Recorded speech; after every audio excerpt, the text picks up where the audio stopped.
Hello there, I'm Axelmyth, and I just saw Godzilla vs. Kong, and I thought this would be a great time to talk about it. I'm not even gonna lie to you on this one. I've never seen a Kong movie, I've never seen a Godzilla movie, so I'm like a total outsider to this.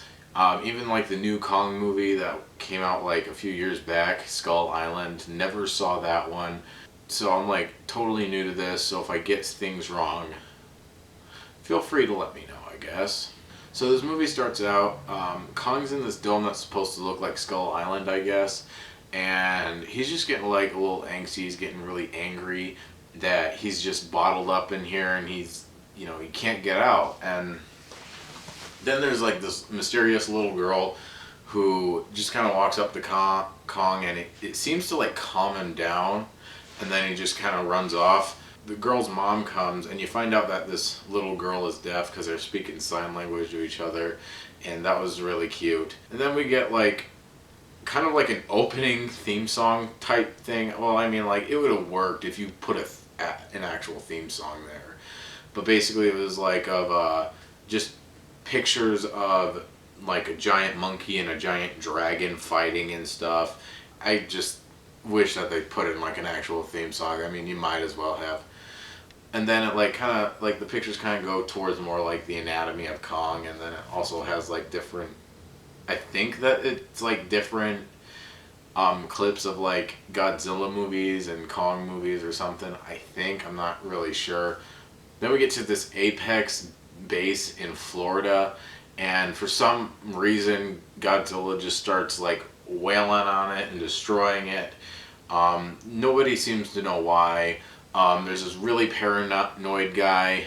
He has his own podcast called like Titan Truth or something like that. You can tell like this guy's a little crazy and stuff. Maybe had a little too much drink, I don't know.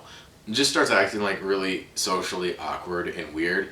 And then Godzilla just starts destroying this A-Pex base, and then we cut to like this teenage girl listening to the podcast or whatever. Then she's like getting really into this. She talks to her dad about it, and he's just like, yeah, that's just filling your mind with bull crap. And then there's like this rich dude who's trying to get this scientist dude to get on board with like this project this rich dude came up with. Start talking about like this hollow earth or whatever, and basically like there's this giant power source in the center of the earth, kind of, that will like basically power something as powerful as Godzilla or something like that. Anyway, scientists go see this kind of zoologist. They call her the Kong Whisperer, and that's the the deaf little girl's mother.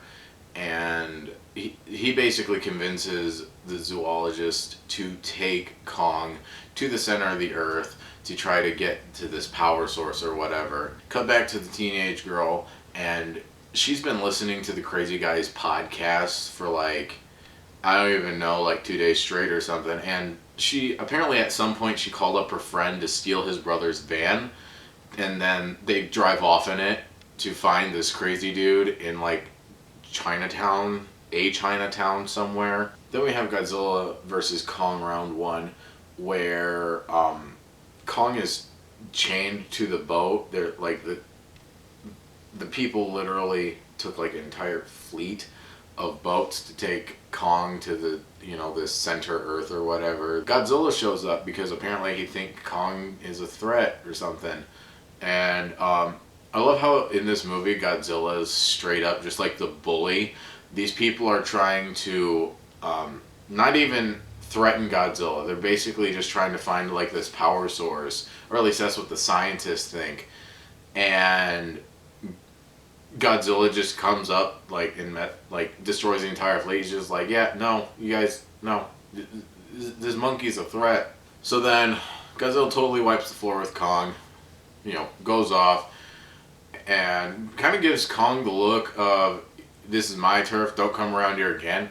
And apparently at some point the little girl taught Kong how to sign language. I mean, like, I know that that's like a real thing that we've actually have gotten a gorilla to sign language. 100-foot monkey, 2-foot little girl.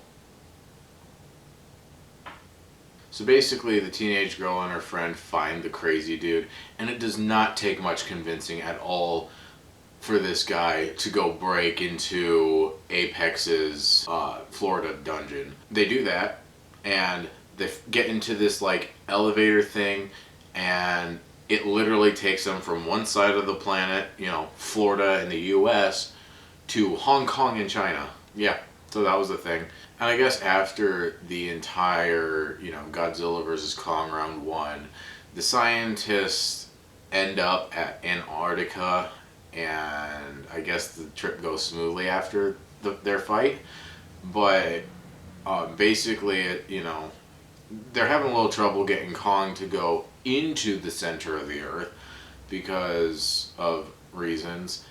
And like the little girl who has kind of formed like this connection with Kong, you find out, and she can't even get him to do it.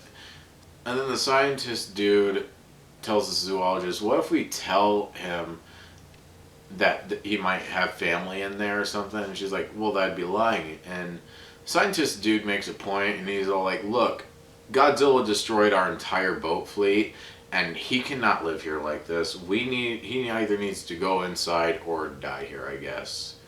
And so then the little girl signed to him, you know, there could be family in there. So then Godzilla starts running in, and that's when they take, like, they called them H.E.A.Vs, but they're totally like hovercraft. Basically, they drive into like this cave, get to like this certain point, and then they just go light speed. They say that Kong is going to be fine, but from what when you see it, it's like, is he though? Is he going to be okay? I mean, he ends up being okay, but like just from what the humans experience, it's like, are you sure? Because you guys look like you're dying. And Center Earth is just kind of like these two Earths that just kind of like are mirrored to each other. And it's kind of like Mario Galaxy, where you like jump and then you end up like being pulled towards the other Earth. It was pretty cool looking. Anyway, at the center of the Earth, Hollow Earth, Center Earth, whatever, they let Kong go, and he's just running kind of free until like this weird bat lizard comes and like tries to attack him, and Kong just starts beating the heck out of him, and it was just nuts. And at Hollow Earth, they end up at this other cave with a door, and it has like a handprint that matches Kong. So then he opens it up, and emptiness, empty cave, except with like bones on the floor and stuff. And he just kind of calls out, and echo, echo, echo. No one's there, and except for like bats on the ceiling. That was weird. And then Kong finds this like axe on the ground, right? And he like picks it up, sits on this, you know, throne type thing, and then like triumphant music plays, like the king of the gorillas has returned or something. Was that a thing in other movies? Again, I am very like unknowledgeable about Kong, Godzilla. I just had not had an interest in them, but like for some reason this movie made me curious, because I at least know enough that Kong and Godzilla are not part of even the same universe. Did he sit on like this throne or something? Because that to me just kind of came out of nowhere, and it was honestly kind of silly, because he's just like sitting there like, and it honestly gave me like Planet of the Apes vibe. I was like, was this Planet of the Apes? What happened? You know, and it's like, you know, he's like also the only monkey, so I'm like, what happened to the other giant monkeys? Is that in Skull Island? Should I go watch that movie? Because I honestly dislike it when movies make me do homework before I can watch it. So then, the teen girl and her friend and the crazy dude end up at Hong Kong A-Pex or whatever. You honestly cannot tell the difference between the sets, because they're all white people inside the building still. You find out that there's a bigger threat, and I'll get to that in a minute.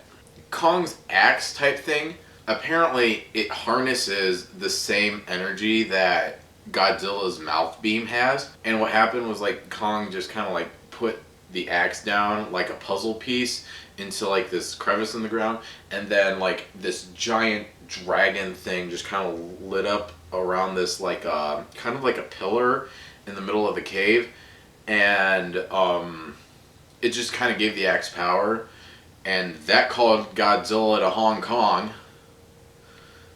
and then Godzilla started destroying Hong Kong, stopped at the A-Pex base, basically looked down and started shooting at the ground. I honestly totally forgot to mention a character because she had like zero plot relevance to this point. There was like this lady who was kind of a part of A-Pex, and she was hired to go with the scientist and the zoologist. And basically when that thing lit up on the ground, she had like this drone type thing, this little robot kind of like creep along and basically like carve a shaving out of the ground there. And they were basically going to duplicate that to power this new threat that I will still mention in a minute. Then all of a sudden you kind of see this blue beam come from the sky.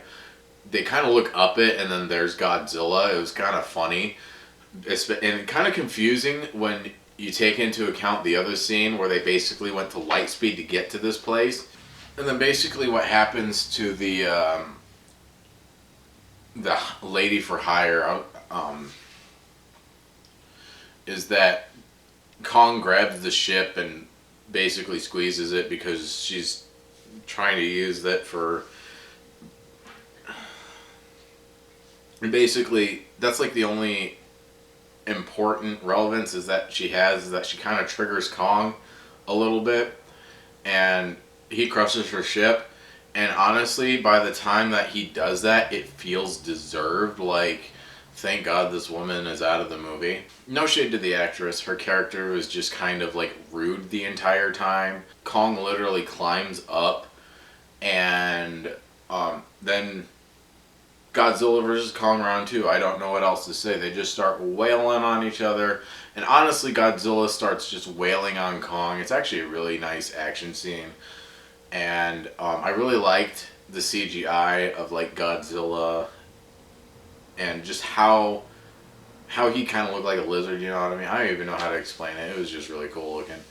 And yeah, so Kong uses his axe, and at some point that quits working. He uses it as a shield, which I thought was really cool. Basically at some point Godzilla just starts winning and starts wailing on Kong, and then I don't quite know why Godzilla stopped, but I think it had something to do with the second plot.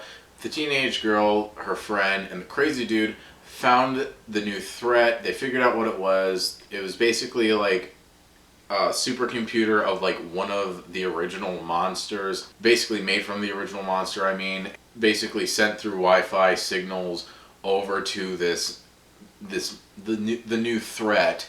This new beast gets activated, and it basically turns Godzilla around and be like, oh, you know what, this guy isn't the threat.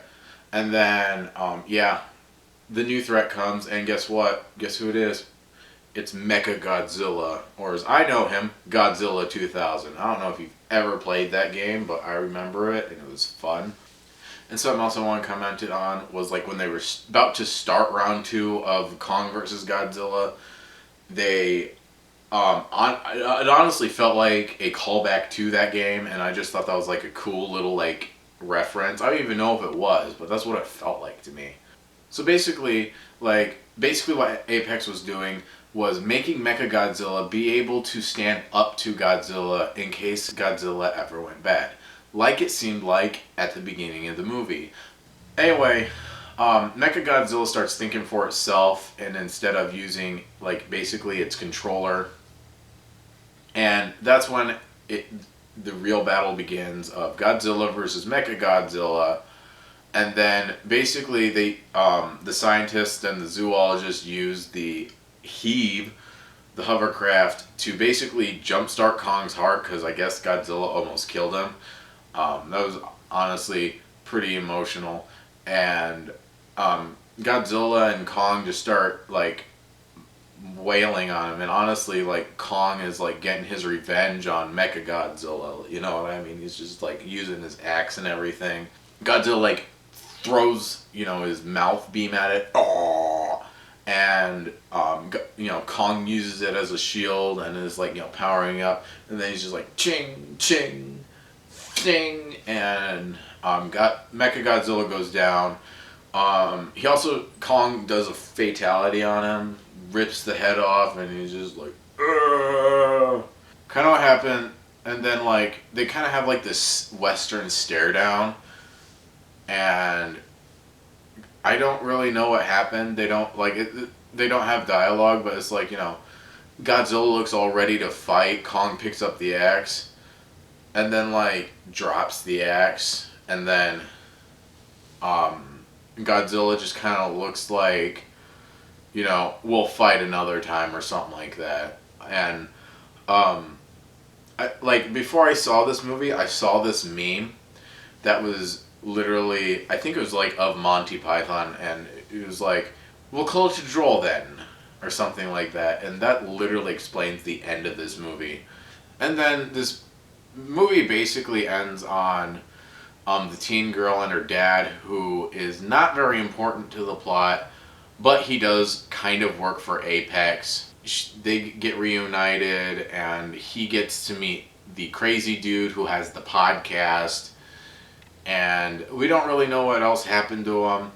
But at the end there, it's just like Kong being free in Center Earth, and then the movie just kind of ends. At least he got this new place to like explore and stuff where he's free, and they could still like monitor him, and that's what they wanted to do, and that's what the dome was for at the beginning, by the way. So what did I think about this movie? It kind of feels like I missed out on something, honestly, as a newcomer. You know what I mean? I don't know all of the lore. I kind of got some of the Godzilla references because I'm slightly more familiar with Godzilla than I am with Kong. But yeah, I would say I definitely like this movie. This movie had a little more plot than I actually thought was going to have. I had like no hope that this movie was going to have plot, but just because they put Godzilla versus Kong, I was curious, so I watched this movie. And let me tell you, this movie made me feel bad for the giant monkey, and I love that they just kind of used Godzilla as like this giant bully that just kind of comes in and wipes out. Although it does kind of turn out at the end that he's just trying to figure out what A-Pex is up to, kind of. I mean, like, he doesn't really know it, but he, like, senses that something is up, and so then, he's just trying to get to the bottom of what he's sensing is a threat. By the end of the day, I would say rent this movie and see if you like it. I'm sorry to keep bringing it up, but I'm really just not informed enough on the source material that I feel like I can make a judgment call. I definitely would say that I personally kind of like this movie. It had a lot more plot than I thought it was going to have, even though I would still admit that it didn't have a lot of plot. It still had a plot, and it didn't feel like this movie was, basically built around the action scenes. It felt like they had an outline and then put action scenes in it, and that's what I like in a movie. Anyway, guys, I would like to know what you guys thought of the movie, if you guys liked it, if you guys hated it. If you guys want to see me do more of these type movie reviews, please let me know. But this has been H.E.A.V, and this has been my movie night. I'll see you all in the next video.